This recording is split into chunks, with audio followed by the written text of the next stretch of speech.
Muito bem, de volta com o nosso programa, o BH Todo Dia, né? Destacamos aí o basquete do Minas nesse primeiro bloco. Lembrando que a gente tem no próximo sábado a final, né, da Copa Super 8 e o Minas vai pela primeira vez, né, disputar uma final em nível nacional, né, de um torneio de basquete. Então isso é muito importante, é muito legal. Sábado, 4 horas da tarde. Tivemos a presença do Léo, técnico. E agora entramos nos outros assuntos dos nossos convidados aqui. E eu queria começar com os dois que estão presentes aqui, que é falar um pouco dessa galeria Periscópio. Rodrigo, por que esse nome Periscópio? Então, todo mundo não pergunta, tem jeito, não né? tem Eu tenho que jeito, te perguntar.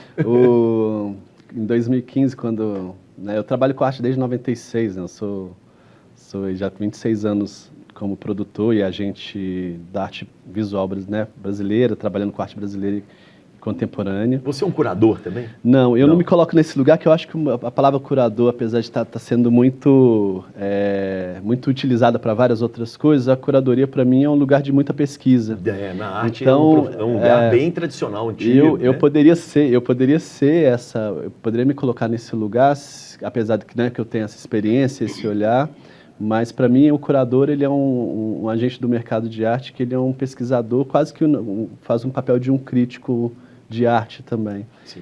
Eu me coloco mais como um agente cultural, né, um agente do mercado da arte, e esse é o papel que a galeria também desempenha como desenvolvedora das pesquisas dos artistas. Isso vem da família? De onde é que... Cara, é muito engraçado, porque eu caí de paraquedas na arte, né, com 19 anos. Então, nessa época eu estava exatamente pensando no esporte. E aí realmente foi um processo de trabalho e de entender que aquilo era uma coisa importante para a minha vida e para o Brasil, para a cultura. Então, cada ano que ia passando, eu ia entendendo mais que como era importante o que eu estava fazendo. E aí, em 2015, vocês... Então, aí eu trabalhei praticamente como diretor de uma galeria de arte em Belo Horizonte até 2008. Depois eu fiquei um tempo na tecnologia. Em 2012 eu volto para essa galeria sendo diretor de arte dessa galeria. Em 2015 eu saio para abrir a Periscópio junto com o Alexandre e o Altivo. E o que a gente não queria, porque as galerias geralmente, né, de arte, elas têm um nome e sobrenome de alguma pessoa. É verdade. Né? Então, a coisa que Vocês a gente não queriam a coisa que a gente não queria era ter esse estigma de ter Romanini, Mitre, Duarte, né, aquela coisa. E aí a gente foi atrás de um nome que fosse representativo. E a gente busca o professor da UFMG, que é artista também, o Marcelo Drummond, e ele faz quase que uma consultoria, né, um coaching com a gente durante 3 meses, entendendo já que essa casa, no meio desse processo de trabalho dele, que é essa casa também em Lourdes, né, que é ali na Álvares Cabral, do lado do Museu da Imagem e do Som, que ela parece um castelinho, né, tem uma torrezinha assim. Isso. É uma casa tombada? É uma casa tombada dos anos 20, é uma casa centenária. E foi um processo também para a gente, porque a gente praticamente reformou a casa inteira, assim. A gente nunca tinha lidado, né, Alexandre, com patrimônio histórico, então foi complexo, super aprendizado, mas realmente foi um presente que a gente meio que deixa um legado para a cidade, que foi essa casa. Você estava de olho naquela casa já? Então, foi uma oportunidade. E como eu comecei a trabalhar com arte com 19 anos como office boy, né? Então, assim, uma das coisas que eu tinha era que ficar andando pelo centro da cidade. Aquela casa sempre me chamou a atenção. Olha só. E quando a gente foi procurar um espaço, e um espaço de uma galeria de arte contemporânea é um espaço que a gente chama de cubo branco, né? Então, é um espaço que é praticamente um quadrado branco. Então, uma das outras coisas, que além de não ter o nome pessoal de cada um, a gente queria um espaço que fosse fora desse lugar do cubo branco. Sim. E aí, na hora que a gente passou na porta daquela casa, a gente entrou e decidimos que ali seria o espaço da galeria. E a casa, ela teve um momento importante para a gente também escolher esse nome por conta dessa torre. E aí o Marcelo veio com essa ideia desse objeto. Vamos falar disso. Vamos lá. Esse objeto que é o periscópio, né?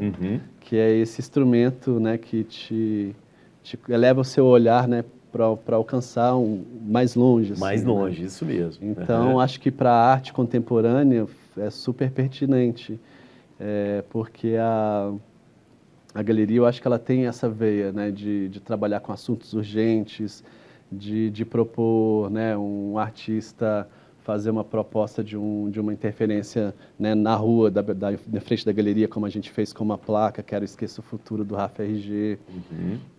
Então, lidar com a arte contemporânea, que a gente, né, acredita, e, né, lidar com essas pesquisas desses artistas e fazer com que isso chegue até o grande público, é importante a gente, né, imprimir essa identidade desse periscópio, né, de chegar e de levar o olhar das pessoas para um lugar além. Assim. Boa. Temos umas imagens aqui que eu acho que vai mostrar um pouco desse espaço, como é que você falou? Espaço em branco, né? A casa em branco. Cubo branco. Cubo branco, né? Que vocês estavam falando. Hoje a gente... Olha lá, é isso hoje aí depois, que você estava falando? Exato. Hoje, depois a gente ficou 5 anos nessa casa e na pandemia a gente mudou para esse espaço, que é um espaço agora que é um cubo branco, que está ali na rua Tenente Brito Mello, ali bem pertinho ali da Filarmônica, em frente da Inconfidência, da Rede Minas, em frente ao ginásio ali do Pio XII, e hoje a gente ocupa esse espaço já tem quase um ano e meio já, porque a gente também reformou esse espaço. E essa exposição que está, aí é já a imagem da casa, lá na Alves Cabral. É maravilhosa, hein? Será que vai ser aproveitada como algum espaço de arte? A gente está torcendo para que continue sendo um espaço mais cultural, como a Galeria Periscópio imprimiu aí durante 5 anos, que veio esse livro, né? Então, esse livro, praticamente, ele é uma homenagem a essa casa, são 28 exposições, mais de 90 profissionais da arte passaram nessas exposições, entre artistas, curadores, críticos de arte, filósofos. Então, né, essa é uma exposição que foi do Guto Lacaz. Guto Lacaz, grande Guto Lacaz. Incrível, né? Ele fez Ele construiu uma engenhoca em cima da casa onde tinha umas peças entrando e saindo dentro das janelas da casa. Essa é a artista Ana Lineman, que é uma artista também do Rio de Janeiro, super mexeu também com a casa, assim, com o espaço da casa. É uma artista também já com assim, mais de 40 anos de estrada. Então, a Galeria de Arte Periscópio, na Galeria Periscópio, ela também, né, como eu te falei, são mais de 90 profissionais, foram 28 exposições entre coletivas e individuais. E sempre imprimindo uma proposta de pensamento, de pesquisa, de exposição, e focada aí nesse livro, são 28, nessa casa, em Belo Horizonte. Né? Eu achei muito muito legal. Tem outras assim, atuações, mas esse livro tem a ver com esses 5 anos. Achei ótimo isso aqui, Alexandre. P5, né? Periscópio 5 anos, não é isso? 2015, 2020, mas muito clean, assim, né? Muito limpo, assim. Ô, Alexandre, e aí? Como é que é isso em Belo Horizonte? Belo Horizonte é um mercado bom para arte? Belo Horizonte é um lugar, acho que sui generis no Brasil, para produzir artista talentoso.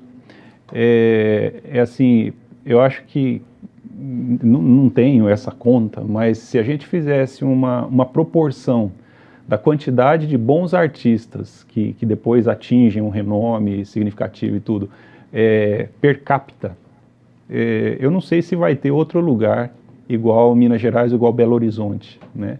A profusão de grandes artistas que saem daqui é um negócio muito interessante. Isso eu aprendi, né? Nesse contato, nesse convívio.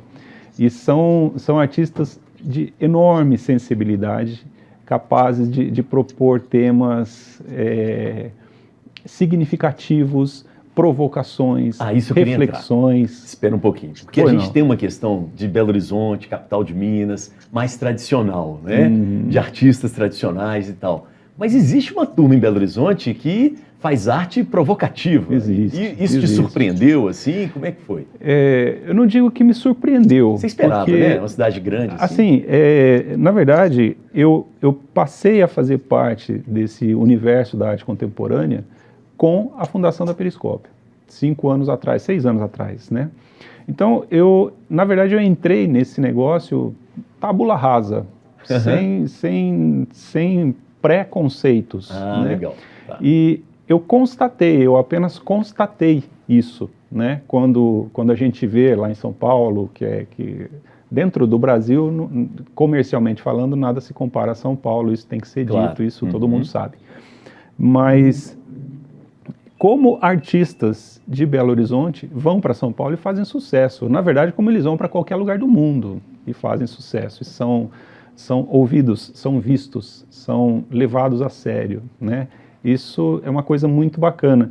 E eu acho que isso também faz parte bastante do DNA da Periscópio, né?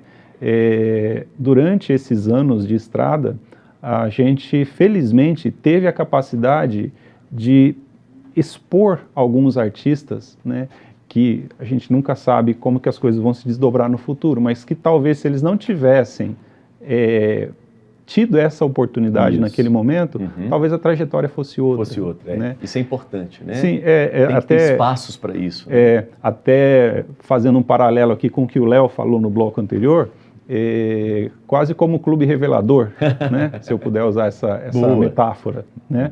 Então, assim, de trazer esses artistas que são maravilhosos mesmo, você falou aí, você vai trazer a questão do provocativo, principalmente esses mais jovens, eles são muito atentos às coisas que estão acontecendo. Eles né? têm conceito, né? A provocação não é à toa.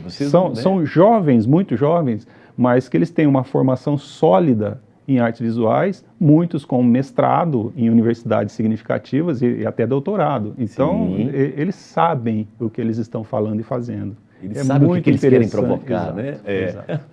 Não resta dúvida. Artista de Belo Horizonte, mas são artistas mineiros. Né? Assim, porque hoje o que eu vejo de uma geração hoje que está despontando, né? Uma geração de Contagem, que realmente teve alguma coisa ali em algum momento. Interessante. Que tem, né, são artistas como Desali, Randolph Lamonier, Luana Vitra, Sara Não Tem Nome, que passeia bem na música e nas artes visuais. E aí na hora que você vai percebendo assim, né, como não também, é coincidência, né? Eles estarem em Contagem. Exato. Então assim, Belo Horizonte ela acaba virando o polo da saída deles, mas cada um se alimentando dessa regionalidade, assim, então eles trazem Contagem mesmo, outros artistas de outros lugares, Belo Horizonte também, mas Minas eu acho que é muito rica, assim. E muito diversa, né? Não tem jeito. Né? E essa questão, sim, eu não acho polêmico ou provocativo, mas eu acho que são assuntos urgentes que são necessários e precisam ser falados, e que muitas das vezes vem mesmo do artista da periferia, vem do artista gay, vem do artista trans, vem do artista preto, que realmente, assim, que são assuntos que realmente a gente precisa não só falar urgentemente disso, como dar voz, como dar palanque, como mostrar e como colocar isso para ser discutido, né, para ser falado, para mostrar mesmo. Então, isso é muito importante. Eu acho que a galeria ela tem essa veia de também estar trabalhando esses assuntos muito urgentes, assim, para a gente falar. Tá bom. Vamos colocar a Clarissa no papo. Vamos lá. Clarissa, vamos entrar um pouco nisso aí. As Maria Bonitas, né? Vamos falar um pouco desse projeto que tem a ver com arte também, não é? Tem.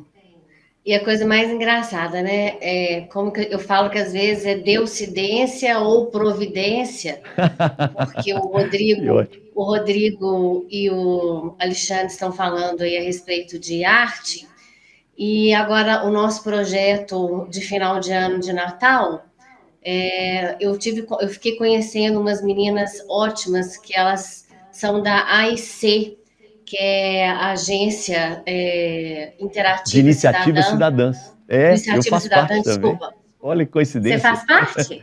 Faço. É uma ONG que a gente trabalha com educação, comunicação e arte. Que barato. Isso, ótimo, Clarissa. Com a Rafa e com a Manu. E eu fiz uma reunião com elas e elas falaram comigo que elas tinham muitos contatos com alguns artistas jovens. E aí, Elias, nós desenvolvemos um conjunto de 12 cartões postais e que quem doou uma cesta de Natal para a comunidade Viva Sem Fome recebia de presente esse kit de cartões. Então, nós convidamos, eu vou tentar colocar aqui na câmera, deixa eu ver se eu consigo aqui. Pode, isso aí, agora sim. Nós convidamos 12 artistas e eles doaram os desenhos para a gente, sabe? Perfeito, olha que ótimo. esse aqui é o nosso cartão, né, de visita, e depois a gente fez os cartões postais, onde cada um teve o tema livre para poder fazer as ilustrações, e ficou um projeto muito lindo.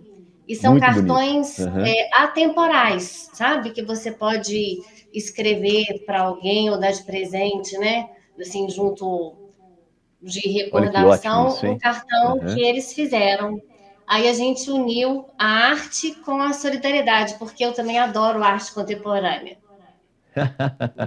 Olha a nossa galinha de Angola aí, tô fraco. Pois é. Então, e Oh, alguns trouxeram o tema ainda da Covid, sabe? Então, esse cartão aqui, que é da AMA, é o cartão do abraço.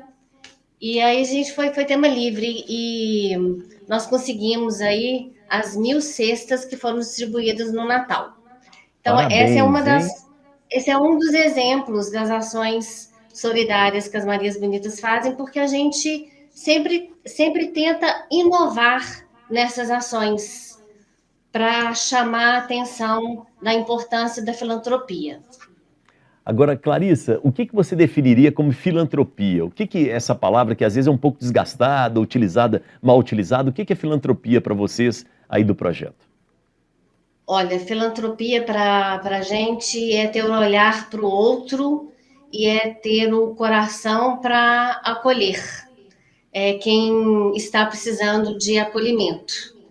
E aqui no Brasil, Elias, a gente tem muito assim essa dificuldade, porque nós não temos essa visão e essa educação para o outro.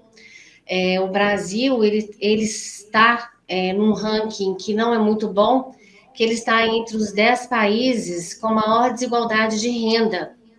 E só para você ter uma ideia em questão de filantropia, nos Estados Unidos, a filantropia ela corresponde a 2% do PIB americano.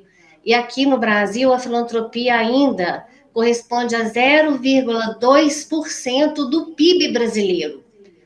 Aí eu consigo falar para você que realmente nós estamos engatinhando nessa questão de filantropia. E eu acho que tem sempre uma confusão entre, por exemplo, os impostos que a gente paga, a questão da esmola e a questão da doação. São contextos totalmente diferentes. E deixa eu aproveitar, porque a gente tem algumas imagens do projeto de vocês, né? Entregando, né, cestas em Brumadinho, se não me engano. Vamos mostrar um pouco. Eu queria que você falasse a entrega de donativos aí em Brumadinho. Essas imagens elas são recentes, elas são dessa semana, após as chuvas, né, que castigaram várias cidades aqui perto, e as imagens começaram a chegar, e aquilo, né, na hora que as imagens começaram a chegar, rapidamente eu falei no grupo, gente, olha, ao invés da gente ficar compartilhando a tristeza, a gente tem que fazer alguma coisa. Então, aonde que tem a desolação, a gente consegue levar a consolação. E aí, rapidamente, a gente construiu uma rede, porque a gente tem os grupos de WhatsApp das Marias Bonitas em diversos bairros da cidade, e montamos uma rede de mais de 20 pontos, onde que as Marias Bonitas se ofereceram para receber as doações, e aí a gente já começou a postar nos grupos, a postar nas nossas redes sociais o que nós iríamos receber, e nos movimentamos bastante e conseguimos levar as doações em Reacima, essas imagens são de Reacima, em Honório Bicalho, em Brumadinho, na cidade de Moeda, levamos também para Raposos, e trabalhando tudo dentro dessa rede de solidariedade que acaba envolvendo não só as Marias Bonitas que participam, mas as famílias, os amigos, e aí a solidariedade ela brota. Me conte uma coisa, o que vocês estão precisando mais nesse momento? A campanha continua, não é isso? Continua, mas olha, Elias, eu falo né, que o povo mineiro é um povo muito acolhedor. E o mineiro, ele é guerreiro, a gente toma o tombo, mas a gente levanta rápido.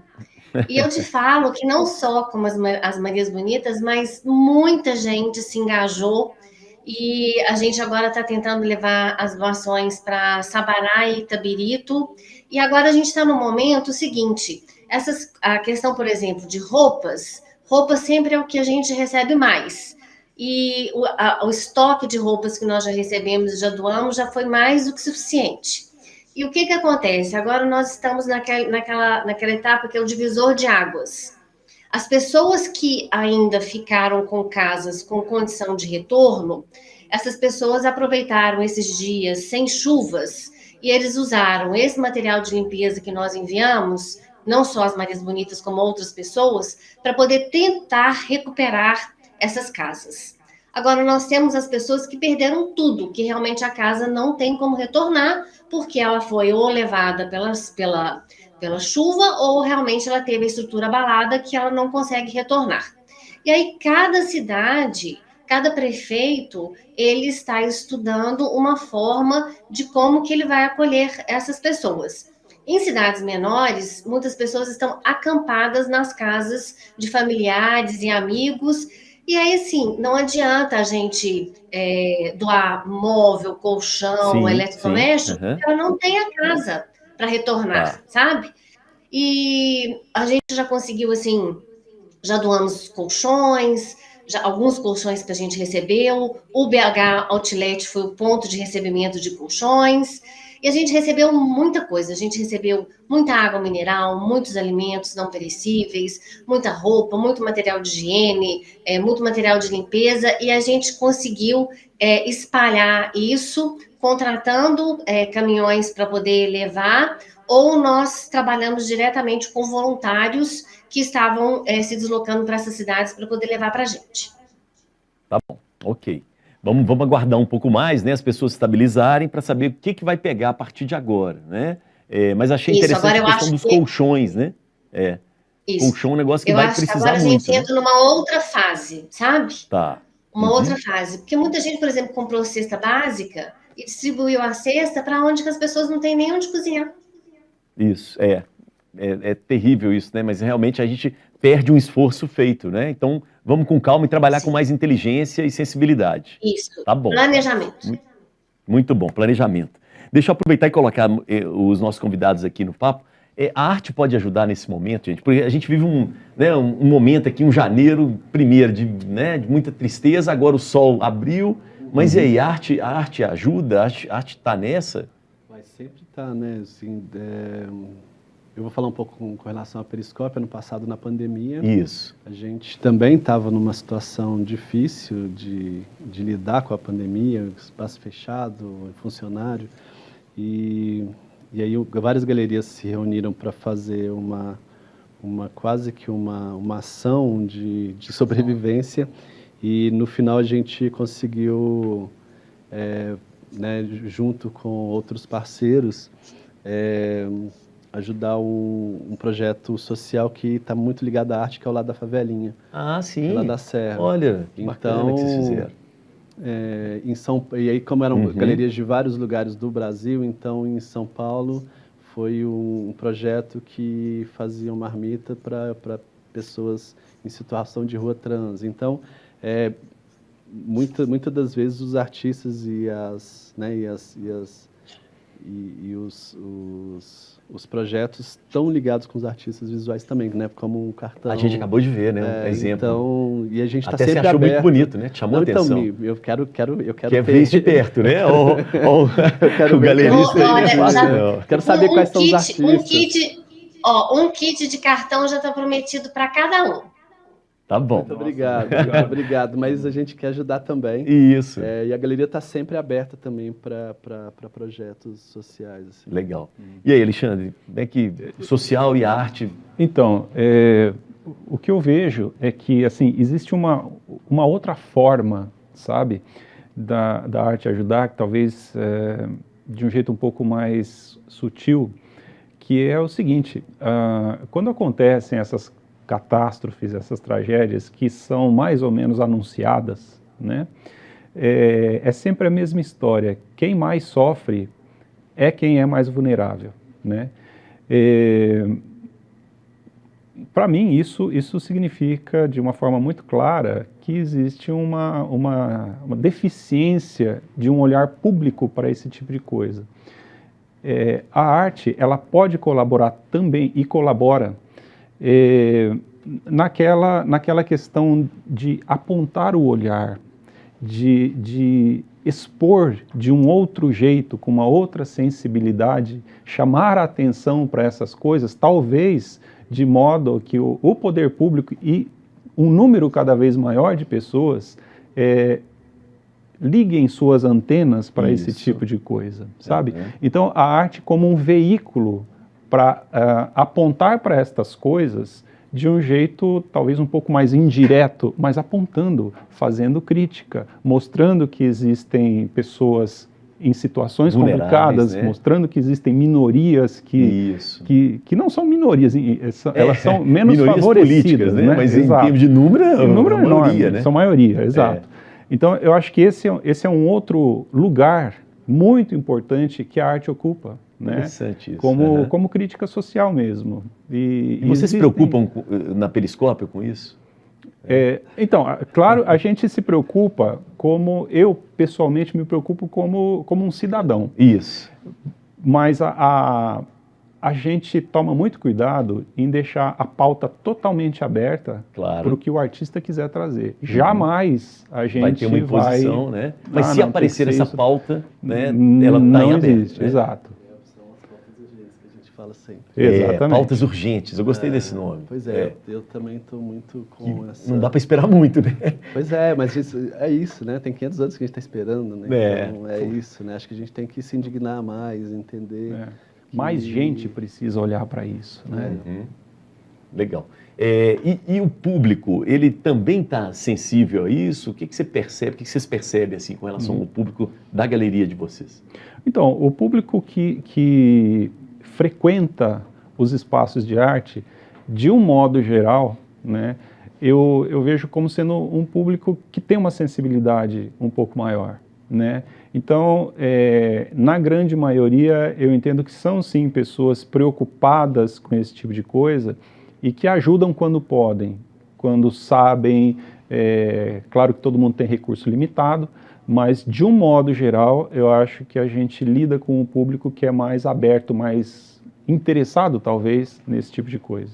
Como eu estava te dizendo, né, a gente acabou de fazer uma exposição com 16 artistas pretos dentro da galeria, e em uma das fotografias do Instagram que foi, né, eram 2 crianças pretas que estavam dentro da galeria, nesse dia da abertura da exposição, e eu não sei se foi a mãe ou uma parente comentou lá, nossa, é tão bom quando a primeira exposição delas e elas se veem representadas na exposição. Então, é um papel nosso também e eu acho que tem que ser das instituições, a gente vai falar aqui precisamos de alguns outros equipamentos culturais mais acessíveis dentro de Belo Horizonte, né, e como ser isso, mas o que a gente... Né, o que eu acho que é sonho, é utopia, mas é uma coisa que a gente realmente sempre desejou, né? Quando era na casa, na Álvares Cabral, que era meio Lourdes, meio centro, e agora no Barro Preto, ali perto da Filarmônica, a gente está com porta aberta, é uma galeria que é também um centro cultural, então a programação é toda gratuita. A gente acabou de receber, antes, né, do Natal, mais de 30 adolescentes de projetos sociais, né, e de educativos.